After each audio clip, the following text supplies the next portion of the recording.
que ya está funcionando hace algún tiempito. Lo que pasa es que estamos todavía un poco suave con ese tema, porque se ha necesitado que se avancen ciertas características, ¿sí? De a poquito me voy desenredando un poquito. Lo que pasa es que estoy un poquito como nervioso, pero ya se va pasando. Eso se va pasando. Ya en 5 minutos ya estoy hablando a la carrera y ya no me van a entender nada. A ver, ¿cuál es la idea de BCI? BCI es como una evolución de la forma en que nosotros interactuamos con las máquinas. Nosotros normalmente con las máquinas nos acostumbramos ya a tener que utilizar el teclado para poder escribir cosas, utilizar la camarita web para que nos vean, utilizamos el mouse para movernos, ¿sí? Y todas esas cosas que realmente no son como tan naturales, ¿sí? Porque uno, cuando va a manejar el computador, las personas que apenas están empezando a conocer el computador, ¿qué es lo que tienen que hacer? Sentarse, empezar a cómo se mueve el mouse, y empiezan a moverlo, y como que la persona de pronto le va a quedar un poquito más difícil cada vez, como moví esto y se movió la puntica, el punterito, ¿cierto? Eso no es tan natural para el cerebro, porque el cerebro le tiene que decir uno, te convierte este movimiento en apuntar. Eso ha ido evolucionando y se están tratando pues de generar formas de que sean más cómodos. Hoy en día uno ya transmite, hay aplicaciones que cogen la cámara web y uno empieza a mover la cabeza, y con el movimiento de la cabeza ya generan interacciones con el computador. Entonces, ese tipo de cosas, pues hay que irlas aprendiendo. Por otro lado, la idea de BCI es empezar a utilizar, o de las tecnologías que tienen que ver con una interacción de más de humano con la máquina, es tratar de utilizar la electricidad que hay en el cuerpo. Realmente el cuerpo funciona de una forma química, pero esa forma química produce voltaje, y esos voltajes hacen que uno pueda pensar, hay alguna forma de conectar el cuerpo humano con un computador, porque el computador funciona con electricidad. Entonces vamos a buscar la forma de cómo conectarlo. Y entonces aquí entra en esta listica de biopotenciales. ¿Esos biopotenciales qué son? Son toda la electricidad que se produce en el cuerpo. Entonces yo digo, yo quiero mover mi mano, y cuando yo estoy moviendo mi mano, estoy utilizando una cosa que llama una señal electromiográfica. Y esa señal electromiográfica es una señal de milivoltios, es una señal pequeñita. O sea, los que conozcan algo de electricidad, cuando uno habla de mili es pequeño, y cuando habla de micro es exageradamente pequeño, ¿sí? Entonces, en voltajes normales, pues es algo que más medible a lo que uno ve normalmente. Pero entonces, las señales del cuerpo, como están por allá por dentro, las señales químicas son muy pequeñitas. Entonces, cuando mueve el brazo, está utilizando electromiografía, que eso es lo que esa corriente eléctrica de milivoltios hace que se muevan los músculos. El cerebro también produce milivoltios. Lo que pasa es que el cerebro tiene una carcasa que es bastante robusta y hace que uno no pueda, como decir, voy a sacar el voltaje del cerebro así como facilito, ¿sí? Sino que uno tiene que utilizar como unas capitas. Entonces, por eso está el cráneo y todas esas cosas que están cubriendo toda la carcasa del cerebro, que están cubriendo toda la carcasa del cerebro. Entonces, esas cosas que están allí, lo que hacen es evitar que el voltaje de milivoltios llegue derechito a la superficie. Entonces se tienen que utilizar algo que llaman electrodos superficiales. Esos electrodos superficiales se ponen en la frente. De hecho, aquí hay varios jugueticos que tienen eso. Son cositas que simplemente se colocan sobre la cabeza, y no están enterrándole uno algo allí, pues que diga, uy, voy a tocar el cerebro por dentro, porque ya sería un poquito más doloroso, ¿no? Entonces la idea es que estos electrodos superficiales interactúan con el cerebro, pero como tienen que pasar tantas capas, entonces los voltajes que llegan ya son de microvoltios. Ahí ya ven, aquí donde dicen electroencefalografía, habla de 5 a 300 microvoltios, o sea, es una cosa chiquitica. Entonces lo primero que tenemos que pensar es, eso no lo puedo medir tan fácil. No puedo decir, voy a colocar un tester y voy a medir eso, y tratemos de no dormirnos porque me da sueño. Eso va a producir voltajes muy pequeñitos que nos van a ser difíciles de medir. Entonces necesitamos diseñar una forma de hacer eso. Esto es una interfaz de cerebro-computador. Esa imagen representa eso. Básicamente, ¿qué tengo yo acá? Yo tengo está un poquito borroso ahí, pero es realmente la persona como tal. Estoy mostrando allí que es el cerebro lo que genera las señales, y esas señales son esos ruiditos, esas rayitas que se ven allí son la señal eléctrica que produce el cerebro, ¿sí? Esa señal eléctrica tiene varias cosas que de por sí uno diría es muy enredado de medir, ¿sí? Es muy enredado de medir, pero tiene unas características que hacen que se puedan utilizar, ¿sí? ¿Qué es esas cosas que hacen que se puedan utilizar? La forma de la señal. Miren que la forma, hay unas que son como más corticas, otras que son más larguitas. Eso quiere decir que la frecuencia que se está midiendo de las señales es diferente. ¿Y cuándo varía esa frecuencia? Varía según lo que yo esté haciendo. Si yo estoy parado aquí en el escenario nervioso, la actividad eléctrica es bastante rápida, se dice porque estoy en un estado que llama un estado beta, un estado que me va a decir, no, yo no puedo, yo estoy como azarado. Entonces la idea es relajarme, entrar a hacer yoga y empezar a hacer meditación, y entonces paso a un estado alfa donde la señal se va relajando y se puede medir más fácil. Eso que se ve allí, esos cuadritos, esos punticos y todos de colorcito amarillo y azul, eso se llama una red neuronal. Yo he utilizado pues redes neuronales para utilizar la interfaz cerebro-computador porque son un mecanismo que sirve para clasificar la señal. Entonces yo puedo decir, esto se me parece a esto, entonces como esto se parece a esto, entonces voy a utilizarlo así. Entonces hace como una clasificación de señal inteligente. Entonces esa es la parte que le mete uno a un sistema de esos para que utilice inteligencia artificial para clasificar esos señales. Y ya una vez que clasifico las señales, yo le digo, listo, ahora sí que ya sé cómo clasificar las señales, voy a convertir eso en una orden. Entonces yo digo, esa señal que clasifiqué, la voy a volver una orden que sea mover el mouse para arriba, mover el mouse para abajo, mover un motor, mover alguna cosa que yo quiera manejar. Entonces eso es básicamente a grosso modo el diagrama de bloques de lo que sería una interfaz de cerebro-computador. No es algo que diga uno, no, eso no se consigue en el mercado. Eso que están viendo allí, esos jugueticos son interfaces cerebro-computador comerciales, ¿sí? Los primeros que fabricaron interfaces cerebro-computador fueron Neurosky. Neurosky es una empresa que fabrica un sistema que llama Mindset. De hecho ya está un poquito obsoleto porque ellos acaban de reemplazarlo por uno que se llama Mindwave. El Mindwave básicamente lo que hace es tener aquí una referencia, unos punticos de referencia que colocan en la oreja y un electrodo que va en la frente, ¿sí? Este electrodo, entonces uno se coloca esta diadema, tiene sus audífonos y todo ese cuento, y uno interactúa con la señal eléctrica del cerebro producida en este punto que se llama el frontal, ¿sí?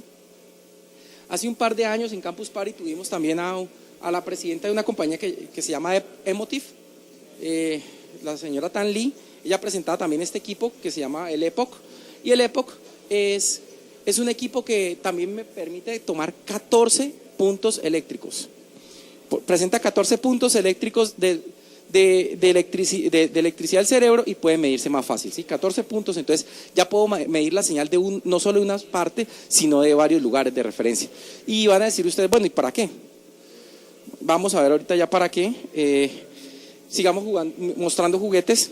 Este otro se llama el Mindflex. Este es un juguete que ahorita vamos a utilizar, pues la idea es que utilicemos con alguna persona, probemos allí.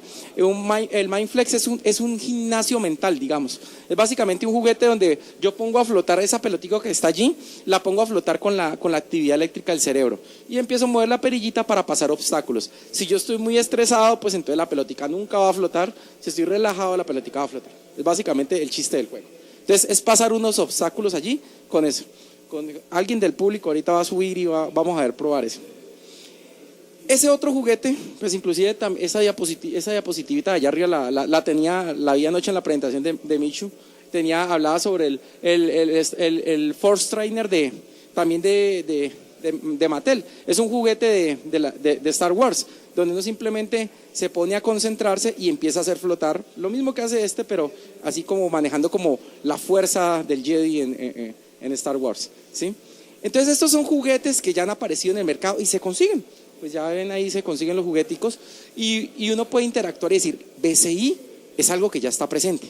Entonces, a nivel de juguetes, esta tarde inclusive tenemos otro campusero que nos va a dar una conferencia a las 2 de la tarde en este mismo escenario, donde nos va a mostrar algo de utilización del EPOC, de este equipo de acá, para la realización de juegos. Y una vez están invitados también a la conferencia de Edinson Muñoz. ¿Qué toca hacer? ¿Qué toca hacer para hacer BCI? Bueno, básicamente para hacer BCI, entonces lo que les mostraba en el diagrama de bloques, tenemos que capturar primero la señal eléctrica, la señal EEG. Esa señal la capturamos con estos electrodos y con un equipo de electroencefalografía. BCI podría hacer más cosas. BCI podría hacer más cosas hoy en día y como nos contaba anoche Michu, a futuro se van a lograr. ¿En qué momento se van a poder lograr hacer más cosas? Cuando podamos utilizar como señal de captura no solo la señal eléctrica, sino lo que uno le hace en el cerebro que llama una tomografía, donde uno ya puede ver la actividad más en detalle. La señal eléctrica la medimos con un equipo de electroencefalografía comercial.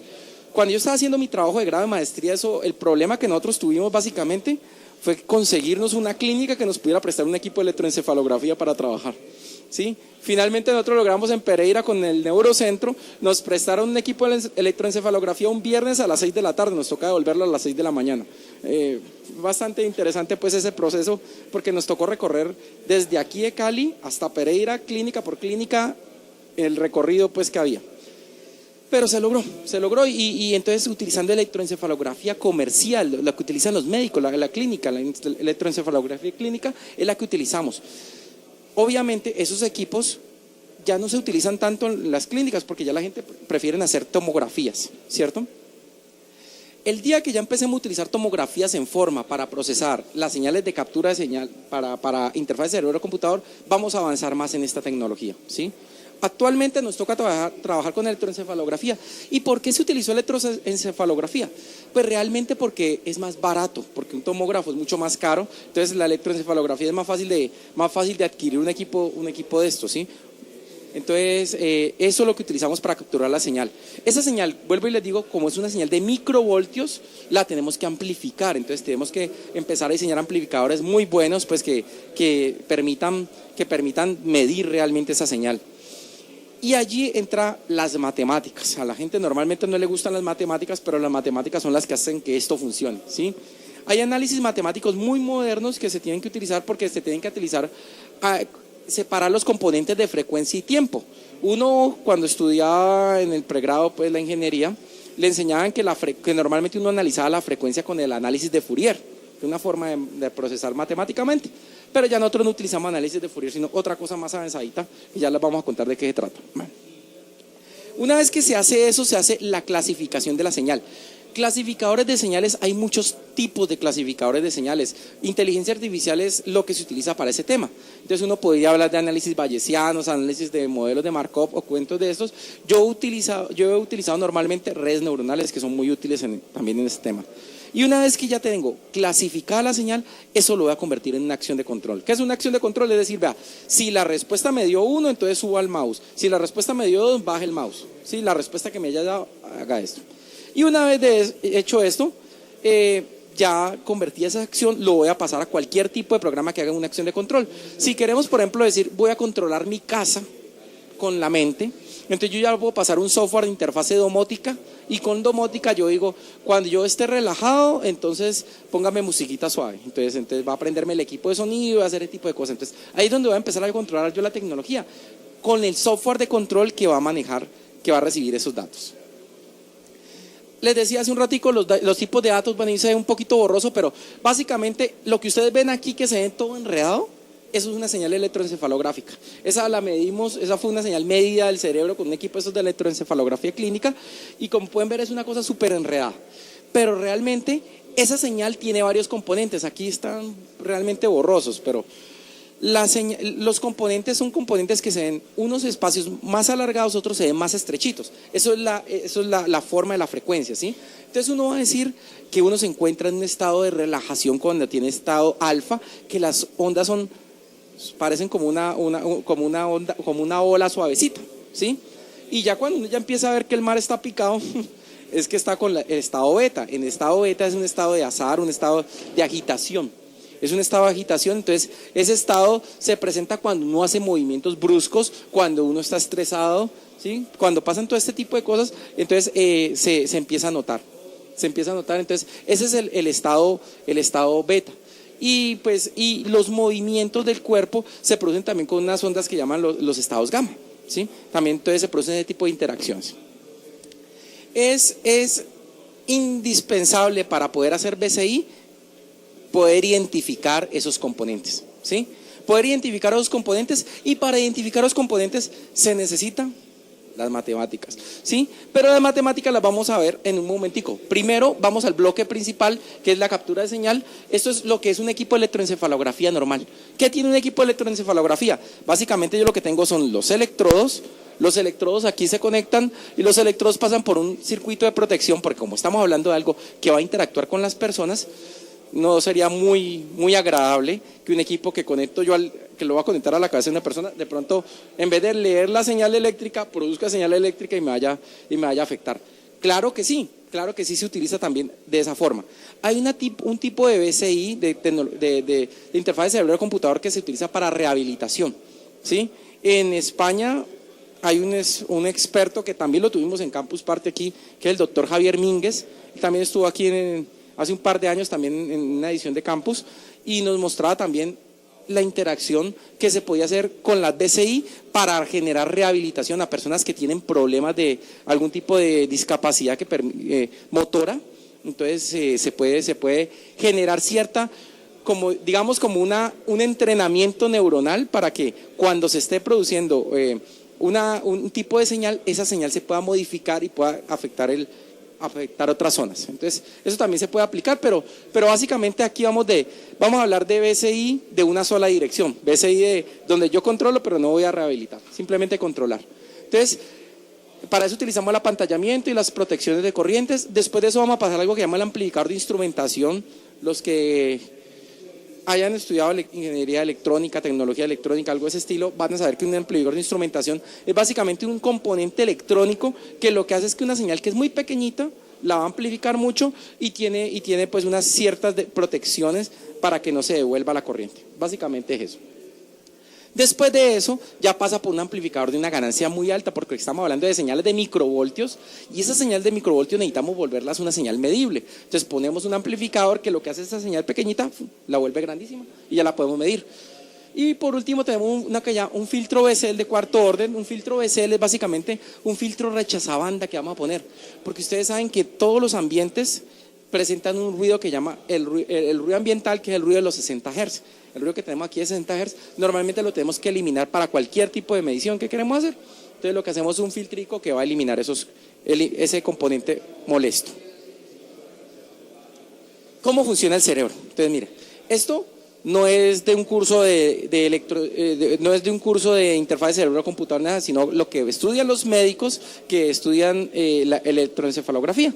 Básicamente tiene un sistema que llama el sistema 1020 de referencia para la ubicación de electrodos, que no sé si a alguien aquí le ha tocado alguna vez un examen de electroencefalografía. Lo que hacen es que le ponen un gorrito y el gorrito tiene un poco de chupeticas, que son un poco de electrodos que están ubicados en el cerebro. Esas chupeticas tienen esas ubicaciones específicas. Son muy puntuales esas ubicaciones, ¿por qué? Esas ubicaciones son puntuales porque corresponden a este otro diagrama. Este diagrama allí es la división funcional del cerebro. ¿Sí? ¿Cómo funciona el cerebro? Entonces resulta que uno no es lo mismo que yo mida la actividad eléctrica del cerebro aquí a que la mida acá. Porque en esta parte yo estoy midiendo cuando yo estoy concentrado, cuando yo estoy analizando, razonando y todo ese cuento lo estoy midiendo en esta parte, en la parte frontal. Cuando yo estoy visualizando, cuando yo estoy mirando una imagen, estoy asociándolo, inventándome un paisaje o alguna cosa, la estoy viendo en esta parte del cerebro, en la parte occipital, la parte trasera del cerebro, ¿sí? Y cuando yo estoy realizando alguna acción, yo estoy moviendo los brazos, estoy bailando, estoy brincando, haciendo cualquier tipo de actividad física, estoy moviendo una zona que es la zona sensomotora, que es esta zona del cerebro, ¿sí? Entonces, cada parte del cerebro tiene como una funcionalidad, ¿sí?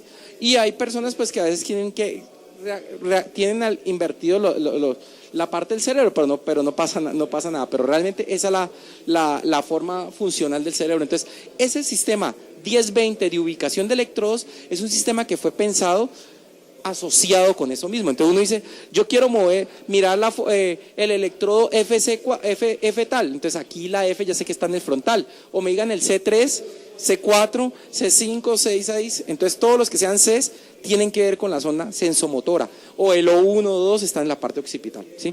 Todos tienen que ver con la ubicación en este diagrama funcional del cerebro. Una vez que capturamos la señal, entonces aquí entran a jugar las matemáticas, la parte maluca, pero que se necesita. Uno dice, no, las matemáticas no sirven para nada, uno se gradúa y nunca más en la vida vuelve a usar matemática, pues si uno va a trabajar en otros temas, de pronto no la vaya a volver a usar. Pero si uno utiliza interfaces cerebro-computador, probablemente le tocó volver a molestar con las matemáticas. Aquí hay tres tipos de análisis tradicionales. Lo que uno conocía cuando estaba estudiando, básicamente eran esos tres análisis. Lo que llamaban la serie de Fourier, la transformada de Fourier y la transformada discreta de Fourier. Básicamente, ¿qué era la serie de Fourier? Coger una señal normalita, y esa señal normalita que sea periódica, porque esa es la función, la característica principal de la serie de Fourier es que la señal sea periódica, yo pueda descomponerla en señales que sean sumas de senos y cosenos. Eso hace la serie de Fourier. La transformada de Fourier hace algo parecido, donde me indica a mí que a una señal yo le puedo decir cuál es el componente de frecuencia, cuáles son las frecuencias que están asociadas en esa señal. Ya la señal no necesariamente tiene que ser continua, pero puedo saber cuáles son los componentes de frecuencia. En la transformada discreta, que es realmente la que nosotros utilizamos, ¿por qué? Porque es que usted no se pone a calcular una transformada de Fourier con el papel y el lápiz, sino que usted pone un aparatico de esos, un computador, hace un programita y el programita es el que hace eso. Así sea que yo haga aplicaciones portátiles, siempre va a ser un computador, un sistema de procesamiento el que va a estar haciendo esas operaciones. Entonces, como esos aparatos son digitales, los aparatos digitales no pueden utilizar señales continuas. Las señales continuas eran las de los otros tipos de transformadas, entonces las señales continuas las tengo que discretizar. ¿Qué es discretizar? Es que yo paso por un conversor análogo digital. Eso es un aparato que convierte una señal normalita en una señal que el computador puede utilizar.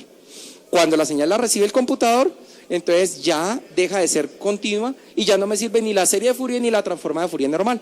En ese momento utilizo la transformada discreta de Fourier. Y hay algoritmos como la FFT que me sirven para calcular la transformada discreta de Fourier. Pero básicamente es eso. ¿Y cuál es la función, cuál es la razón de saber una transformada esta de Fourier? Hace un momento les decía que habían unos tipos de ondas, alfa, beta, gamma. Las señales alfa corresponden a las señales, digamos, entre los 4 Hz y los 10 Hz. Son señales de una frecuencia muy bajita. Las señales beta están entre los 20 Hz y 30 Hz. Entonces son señales más bien altas. Entonces, ¿cómo mido yo esa frecuencia en Hz? Utilizando la transformada de Fourier. Entonces, yo utilizo eso para que me diga, tengo una señal eléctrica en el cerebro de una frecuencia de 10 Hz. Tengo 10 Hz, entonces tengo un tipo de onda alfa. Entonces, como esa señal es un tipo de onda alfa, yo puedo decir que esta persona está relajada. Que es una onda alfa, pero de 5, entonces ya el porcentaje de relajación es mucho más alto. Y entonces yo en últimas, lo que estoy haciendo para controlar algo es decir, qué tan relajado o qué tan estresado estoy. ¿Cómo lo hago? Midiendo la transformada de Fourier. ¿Sí? ¿Cuál es el problema que tiene la transformada de Fourier? El problema de Fourier es que él me dice, yo tengo tanta representación en la frecuencia. ¿Cuándo? ¿No? En algún momento. Tengo toda una señal que dura 2 horas y yo puedo saber cuáles son los componentes de la frecuencia. Pero ¿cuándo se presentan esos componentes de frecuencia? ¿Cuándo se presentan los problemas? No sé. Eso no lo sé porque la transformada de Fourier no me lo dice. Entonces yo necesito hacer un tipo de análisis que se llama un análisis en el tiempo y la frecuencia. Y ese análisis en el tiempo y la frecuencia Fourier no lo podía hacer. Entonces ahora es donde toca estudiar más matemáticas, más avanzadas, y entramos a jugar con algo que se llaman las transformadas wavelet. Las transformadas wavelet nos permiten hacer el análisis en escala y resolución. ¿Qué es ese análisis en escala y resolución? Vea, básicamente es eso. Yo tengo mi señal original y él la va a partir en 2 pedazos. Va a decir, vea, por este lado voy a coger las señales que tienen una frecuencia muy alta, o sea, las que van muy rapidito, y por otro lado voy a coger el bordecito, que es como lo más lento. El bordecito siempre suele ser como la frecuencia más lenta, entonces el bordecito lo va a separar. Entonces digo, hago un análisis que se llama aproximación y detalle. En la aproximación estoy cogiendo el bordecito de la señal, la parte lenta, y en el detalle estoy cogiendo la señal rapidita para ver qué pasa puntualmente. Entonces, como estoy separando la señal así, ya puedo decir, en qué momento específico tengo una frecuencia alfa o en qué momento específico tengo una frecuencia beta. Entonces yo sé cuándo estaba yo pensando, cuándo estaba yo estresado y cuándo estaba relajado. ¿Sí? Si yo midiera mi actividad eléctrica hace 10 minutos o hace 15 minutos, estaba en un estado beta exagerado, y ahorita como notan yo estoy hablando un poquitico más rápido, más a la carrera, es porque ya estoy como más relajado con la posición acá. ¿Sí? Eso tiene que ver con ese tipo de señales.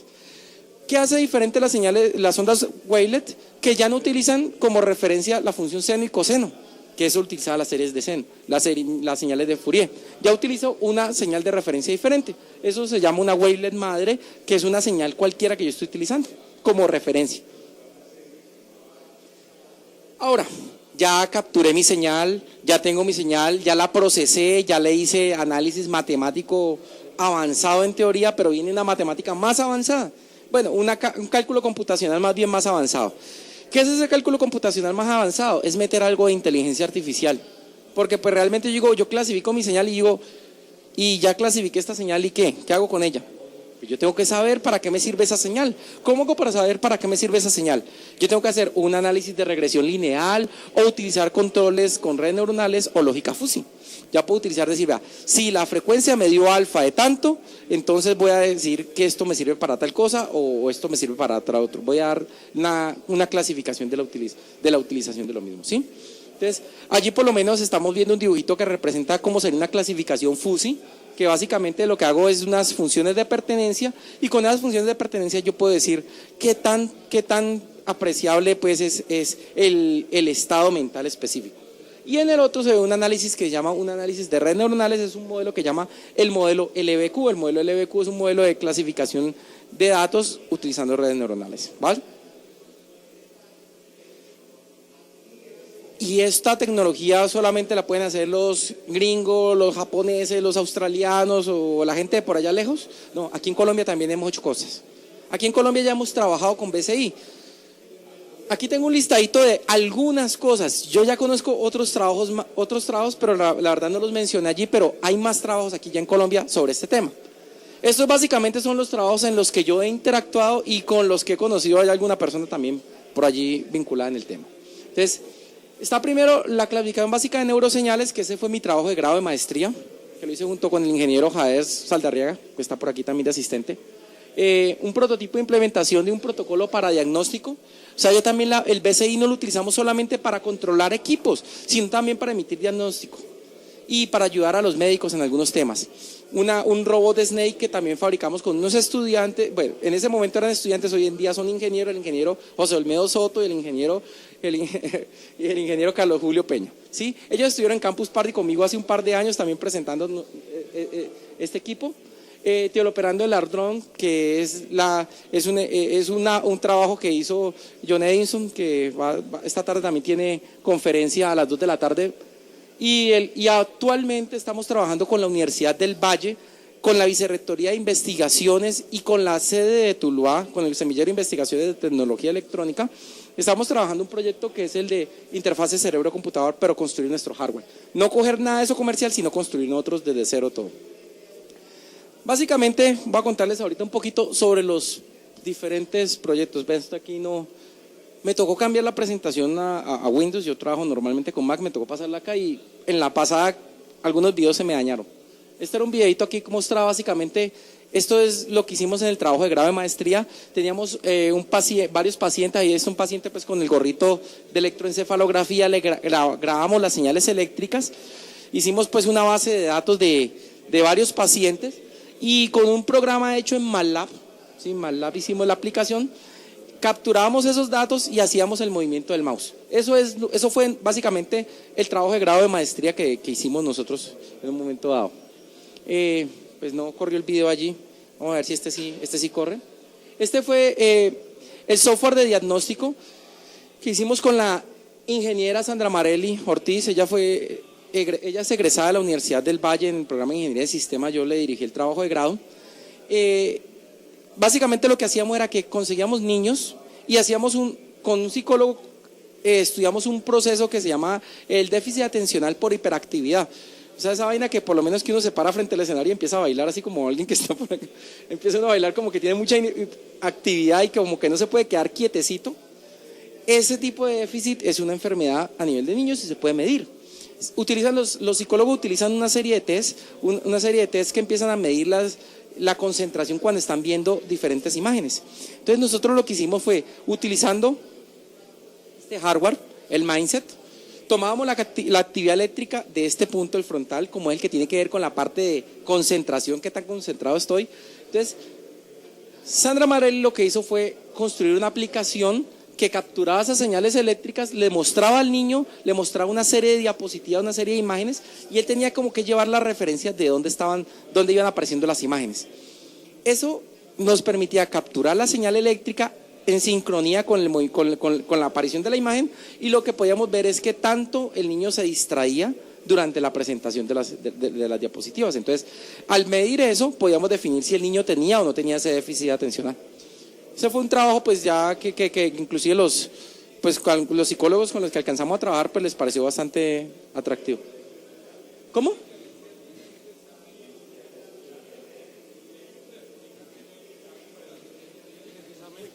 Con el que le hacen que la medio duermen y le ponen un poco de chupitas.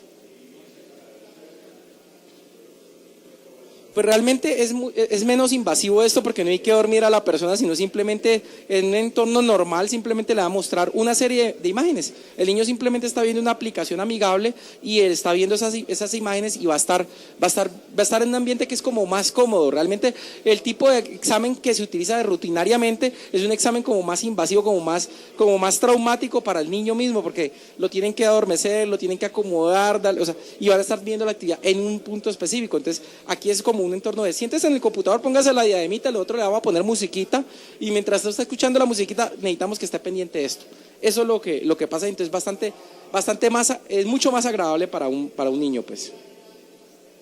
Otro trabajo que también utiliza ya este tipo de equipo, el de John Edison, que vuelvo y les digo, esta tarde a las 2 de la tarde va a estar en este mismo escenario presentando algo de esto. Allí ven que él usando esto puso a volar un dron. Sí, es bastante interesante, es una aplicación del Epoch, utilizando el software que viene con ellos.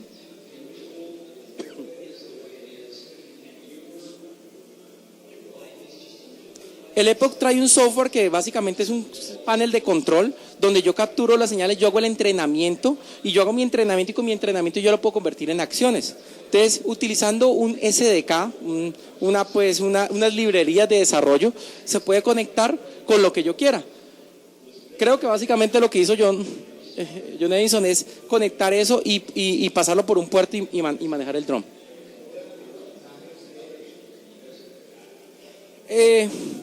Arranque. Ese sí quiero que se mueva. Así. Esta Snake fue la que construyeron los alumnos míos de la Unidad Central del Valle, José Olmedo Soto y Carlos Julio Peña, que ya hoy en día ya son ingenieros. La presentamos hace un par de años en campus también. Es una Snake, es una culebrita pues controlada, modular. Y esa culebrita modular pues se le hicieron una serie de aditivos especiales. Entre esos estaba conectar este equipo, el Mindset. Y con el Mindset entonces medíamos la actividad eléctrica y nos dábamos cuenta si la persona estaba relajada o estaba estresada. Entonces, si la persona estaba estresada, la culebrita se quedaba quietecita. Si la persona estaba relajada, la culebrita empezaba a moverse, ¿sí? Pues allí ellos trataron de maquillarla, de ponerle látex. Ahí está todo el proceso de que ellos estuvieron trabajando en la fábrica de eso, ponerle látex y todo ese cuento para que se viera como muy llamativa. Realmente el látex no funcionó muy bien porque con el movimiento y todo se volvió, era muy delgado y se rompió, pero pues igual se hizo todo ese trabajo. Esa culebrita, esa Snake, las tuvimos en la última versión de campus que tuvimos en Bogotá y allí la presentamos también en el escenario de robótica en ese entonces, pues porque ya es utilización de robótica, ¿sí? Ahí tenemos básicamente entonces lo que le digo son un robot modular sencillo, normalito, que se conectaba al puerto USB, el puerto USB ya capturaba la señal y con el Epoch, con el Mindset, con el software de Mindset, ya se generó una aplicación en Visual Studio, en C#. Entonces en esa aplicación Visual Studio ya lo que hacía era generar pues ya las órdenes, convertirlas en acciones y generar el movimiento del robot, ¿sí? Pues la idea del videito era que vean aquí el proceso que ellos estuvieron haciendo en la fabricación. Fueron bastante detallistas, inclusive consiguieron pues quien los orientara en la parte artesanal y la parte de pintura, el látex y todo ese cuento.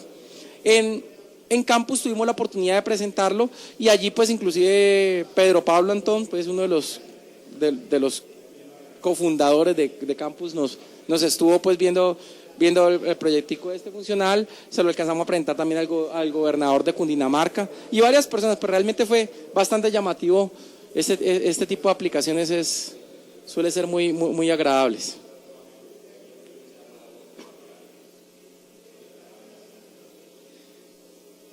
Hoy en día pues ellos trabajan como como desarrolladores en otro tipo de campos, pero realmente es muy útil. Ellos son Carlos Julio y José Olmedo.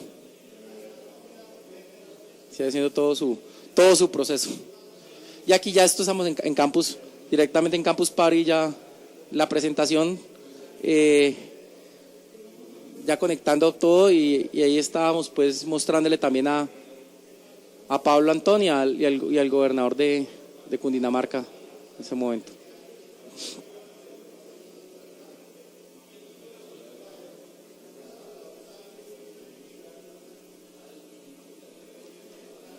Entonces, básicamente, ese tipo de aplicaciones hemos hecho aquí en Colombia. Hoy en día, ¿qué estamos haciendo? Pues no es que nos hayamos quedado ya sin hacer más cosas. Hoy en día lo que estamos pensando es tratar de construir nuestro propio hardware, ya no utilizar nada comercial. Ya no queremos utilizar nada comercial, pues porque a veces, por costos, a veces más difícil el tema. Entonces, con la Universidad del Valle, con la Vicerrectoría de Investigación, pues la Universidad del Valle, básicamente en la sede de Tuluá, con la Vicerrectoría de Investigación y con el Semillero de Investigación en Tecnología Electrónica que pertenece a la universidad en la sede de Tuluá, estamos trabajando un proyecto que se llama Hardware para la interfaz cerebro-computador. ¿Sí? Ese proyecto de hardware para interfaz cerebro-computador, básicamente lo que pretendemos nosotros hacer es construir un equipo de estos, que construir la serie de librerías necesarias para desarrollar aplicaciones y poder pensar en construir de pronto una materia electiva para los estudiantes de ingeniería o de tecnología en la universidad, que puedan empezar a trabajar aplicaciones de ese sistema. Entonces ya vamos a poder decir, vamos a hacer nuestro sistema domótico controlado con la mente, pero ya tenemos nuestro hardware, que es un hardware que estamos tratando de que sea muy económico. Mira, estamos trabajando básicamente con módulos de Arduino, estamos utilizando unos módulos de EKGMG que también se conectan en el Arduino, y estamos construyendo una tarjeta propietaria que convierte. Como este modulito EKGMG solamente captura las señales de milivoltios, estamos haciendo un módulo extra, que ese módulo lo que hace es amplificar las señales de microvolts, subirlas hasta los milivolts para poderlos utilizar. ¿Sí? En ese momento estamos trabajando ese proyecto, pues la idea es que en un par de meses ya lo tengamos listo. Estamos haciendo el software de conexión con C# para que podamos tener librerías disponibles para que los estudiantes de ingeniería en sistemas o de tecnología en sistemas puedan empezar a trabajar también con esas librerías y empezar a desarrollar sus propias aplicaciones sobre ese tema. Trabajar videojuegos, trabajar aplicaciones de control o algo de ese estilo. Es básicamente eso lo que quería mostrarles para contar sobre ese tema, y pues ya si tienen alguna duda, tratar de aclararla y luego probar con alguien un juguetico. Esto es como para que veamos cómo funciona ese cuento. Yo quería saber cómo hacen ustedes para discernir entre la señal del cerebro y la señal muscular, porque yo he visto aplicaciones como el Eagle Eye, por ejemplo, de que realmente lo que hace es como un reflejo del músculo ocular, y realmente el lóbulo frontal también tiene una cantidad de conexiones musculares. Entonces, ¿cómo hacer para hacer eso? Como separarlas. Y una segunda pregunta también, ¿qué tipo de material do it yourself tienen ustedes? O sea, para que lo hagan ustedes, hacerlo uno mismo, sus dispositivos a partir de transistores, amplificadores operacionales. He visto proyectos como OpenEG que trabaja con Linux y que pues, puede uno conectarlo a partir del serial y hacer uno mismo sus propias plataformas. Entonces, ¿ustedes han experimentado con eso? Interesante, las señales eléctricas del cuerpo, sí hay problemas también con las señales, hay muchos problemas con las señales oculares, por ejemplo. Cuando está midiendo señales de la parte frontal, el movimiento ocular puede generar mucho ruido, porque son señales, las señales oculares y en general las señales musculares son señales de milivoltios. Mientras estamos trabajando una señal de microvolts, estamos generándole ruido, ¿sí? Entonces, la idea es que nosotros tenemos que empezar a utilizar muchos filtros, porque realmente la señal del cerebro tiene unos rangos de frecuencia. Entonces lo que tenemos que hacer es empezar a generar filtros para que las frecuencias que sean de otros rangos no sean percibidas. Entonces tenemos que empezar a eliminar las señales de milivolts y las señales de frecuencias diferentes a las que necesitamos manejar, y filtrarlas, aterrizarlas, desaparecerlas para poder hacer eso, ¿sí? O sea, nos toca discriminar, empezar a generar filtros. Ahí hablamos de un banco de filtros en general. Entonces hay que mirar los filtros para señales musculares, en qué rango están, y poderlos separar.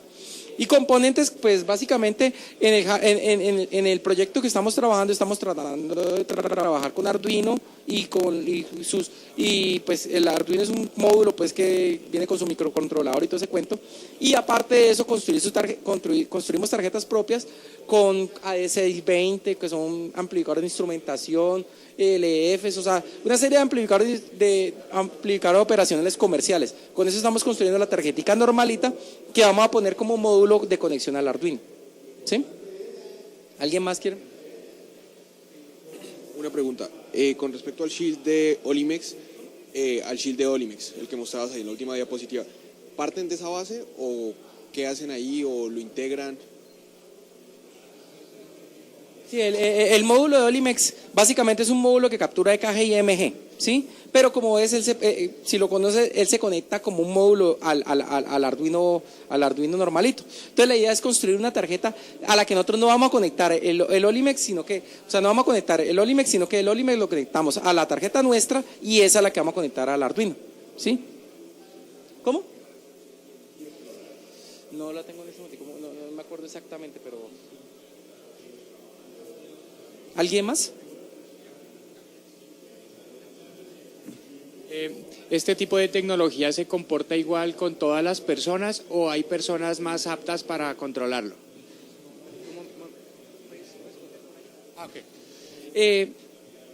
¿Sí? ¿Se escucha? Me pregunta él, pues básicamente si todo el mundo se comporta igual. Precisamente todo este tipo de aplicaciones de interfaz cerebro-computador necesitan una etapa de entrenamiento. Por eso hablamos de redes neuronales allí, porque hay que hacer como el proceso de aprendizaje de una persona de cómo utilizar la aplicación y después sí empezarla a utilizar. O sea, yo no puedo decir, voy a conectar una interfaz que la entrenó una persona X y me lo coloco yo y ya va a funcionar igualito. No, yo tengo que sentarme un ratico, empezar el sistema, decirle, calibrarlo, decirle, vea, yo estoy pensando en este momento cómo voy a relajar y entonces estoy en proceso de aprendizaje de cómo me relajo. Que estoy en este momento pensando en tal cosa y empezar todo ese proceso de entrenamiento. ¿Alguien más? Ahora que hablabas del entrenamiento, porque te iba a preguntar sobre el tiempo, porque por ejemplo cuando salieron los primeros reconocedores de voz, había que sentarse un rato precisamente a darle, pero en este momento vemos que ya lo agarran así, sin necesidad de sentarse al entrenamiento. ¿Qué dificultad hay en eso o si se puede lograr llegar a esa dirección donde no haya necesidad de entrenamiento o que sea muy mínimo? Mira, básicamente sí es muy interesante eso porque sí, lo que hablabas, Dragon Natural, uno le tocaba a veces ponerse a hacer como 10 horas de entrenamiento para poder hacer un dictado de 3 minutos, ¿sí? Eso pasaba con los reconocedores de voz antiguos. Pero ¿qué pasa? Se empezaron a generar como unas librerías básicas de todo el mundo tiene como estas cositas básicas para empezar a hablar. Y de ahí empezamos a afinar, ¿sí? Eso es lo que hacen ya los entrenadores, los reconocedores de voz actual. Lo mismo sucede con esto. Uno sabe que existen las ondas alfa, las ondas beta, las ondas gamma. Entonces ya puedo tener como identificado básicamente ese tipo de señales y ya empezar como a refinar. Vea, es que este está pensando en tal cosa específica, entonces modificó tal parámetro que existe. O sea, hay unos parámetros básicos que ya están como preestablecidos y otros que se tienen que ir ajustando, ¿sí? ¿Alguien más?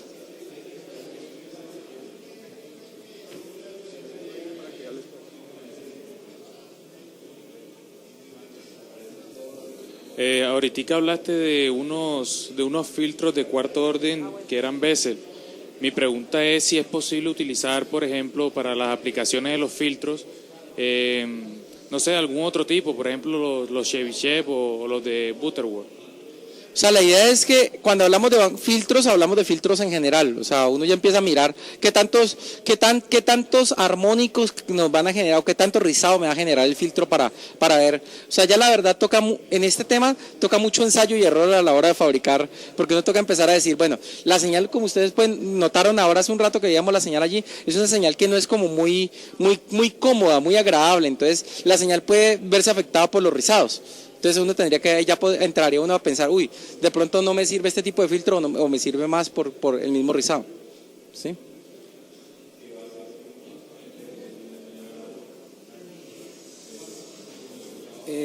En el ejemplo que usted ahorita del dron, ¿será que yo puedo controlar, digamos, una máquina, pero, o sea, no que tenga un movimiento fijo, sino que, digamos, yo puedo controlar, digamos, un robot, un carrito, por ejemplo, que tenga un movimiento, digamos, yo quiero que vaya a un lado, a otro lado, que haga una acción, yo puedo controlar eso con la mente, puedo hacer que la acción se genere la que yo quiero.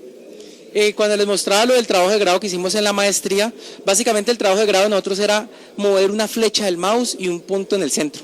Entonces, cuando decíamos cualquier tipo de acción que yo le quiera dar, de moverse a la derecha, a la izquierda, arriba, abajo, lo que sea, yo ya la puedo generar como una acción de control y ya simplemente el software de control que yo tenga para el dispositivo específico es el que va a interactuar con eso. O sea que realmente sí se podría controlar cualquier tipo de movimiento, ¿sí?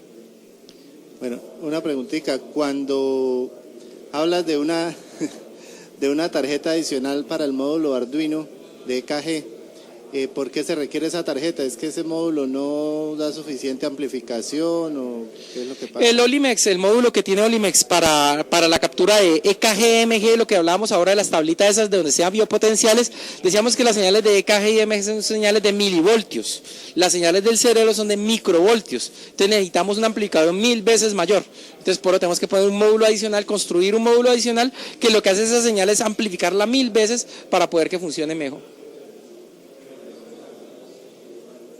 ¿Alguien más? ¿No?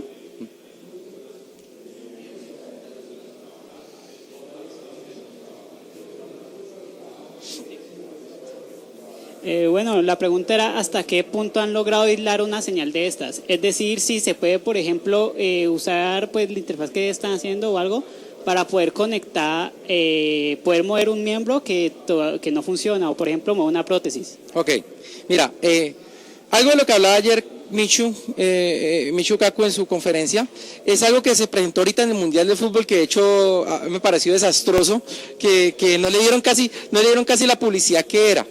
El saque de honor que hicieron en la inauguración del primer partido lo dio una persona que tenía un exoesqueleto controlado con BCI. Duró casi 3 o 4 años la implementación de la construcción de ese exoesqueleto. Es un equipo completo para una persona que es cuadraplégica y lo único que tenía que hacer era tratar de patear la pelota. Pues en la transmisión creo que duró como 3 segundos nomás la presentación de eso. Nadie ni siquiera lo mencionaron, pero fue algo que ya se puede hacer. O sea, no es, digamos, ya está perfecto, la persona pudo caminar, no, pero pudo generar un movimiento básico. O sea, los estudios y el trabajo que sigue es muy largo y es mucho lo que tiene que avanzar para poder lograr completo un movimiento de una persona de esas, pero de que se puede, ya se está trabajando ese tipo de cosas. ¿Alguien más?